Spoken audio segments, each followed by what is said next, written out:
Nah, gini, soal video keislaman dan keindonesiaan, itu sudah pasti dong. Bagi saya, keislaman harus menyatu keindonesiaan. Islam dan Indonesia itu tidak akan maju kalau keislaman dan keindonesiaan dipisah. Sama kekristenan, kekatolikan itu harus menyatu dengan keindonesiaan.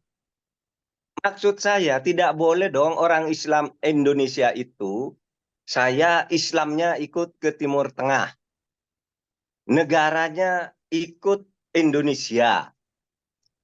Atau saya karena orang Islam, saya tetap ikut aliran politik Timur Tengah. Itu tidak boleh, harus menyatu karena negara Indonesia itu inklusif. Kalau saya berbicara di depan orang-orang Kristen, orang Katolik, saya juga bicara begitu. Kekatolikan itu, kekristenan itu harus menyatu dengan keindonesiaan. Tidak boleh karena Anda orang Kristen lalu tidak punya kesetiaan terhadap negara Indonesia. Tidak boleh Anda orang Islam kok tidak punya kesetiaan kepada Indonesia lalu mau berkiblat ke Timur Tengah. Itu inklusivisme. Itu kosmopolitanisme di dalam teori politik yang saya anut sebagai orang Islam. Dan itu sebenarnya keislaman dan keindonesiaan itu kan dipolitisir oleh anak kecil yang baru lahir ya. Seakan-akan itu sebagai sesuatu yang mau mengislamkan Indonesia. Enggak, mengindonesiakan Islam. Saya selalu sejak dulu tidak boleh kita mengislamkan Indonesia, mengindonesiakan Islam itu beda. Nah itu ungkapan itu udah lama diungkap satu oleh Nurcholish Madjid, sudah ada bukunya Islam Kemodernan Keindonesiaan. Gus Dur juga bicara itu, Syafi'i Ma'arif juga bicara itu. Keislaman itu harus menyatu keindonesiaan, artinya orang Islam Indonesia tidak boleh setia kepada negara-negara Islam di Timur Tengah karena orang Islam Indonesia punya negara sendiri.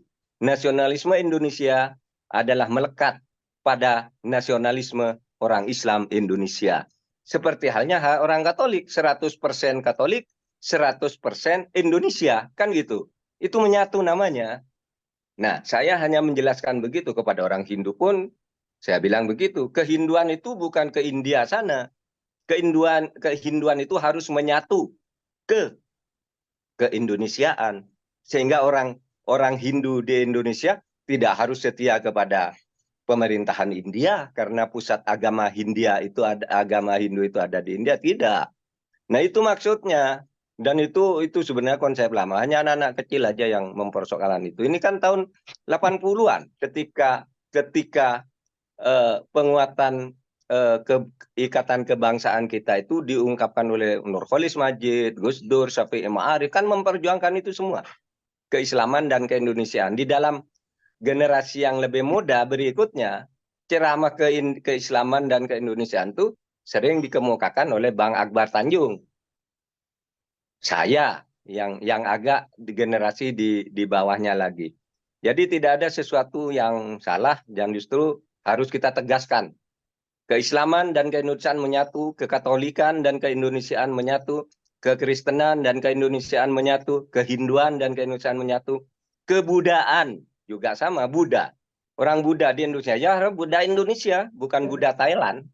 Gitu kan? Itu yang dimaksud. Klarifikasi Mahfud soal, dosa biarkan ibu lahirkan anak tak berakhlak. Itu konteksnya, ada yang tanya dalam pertemuan seperti ini, Pak gimana Pak, kalau ibu melahirkan anak tidak berakhlak? Nah saya bilang, ya dosa kita kalau membiarkan ibu itu melahirkan anak tidak berakhlak. Kita yang dosa, bukan ibunya yang dosa. Oleh sebab itu saya katakan, ibu-ibu itu harus diberi pekerjaan yang layak. Jangan sampai kerja pagi sampai sore, upahnya tidak layak, tidak dilindungi oleh negara. Sehingga anaknya sesudah dilahirkan dibiarkan, tidak dididik. Kadang masuk ke tempat-tempat gelap dan menjadi tidak berakhlak. Oleh sebab itu, kami katakan besok perlindungan ibu-ibu itu dari sudut ketenaga kerjaan akan kita beri perhatian untuk lebih sejahtera agar anak-anak itu bisa dididik dengan baik dan berakhlak. Loh, kalau ibunya sibuk cari kerja serabutan, tidak jelas, upahnya tidak jelas, itu tidak mungkin mendidik anaknya dengan baik.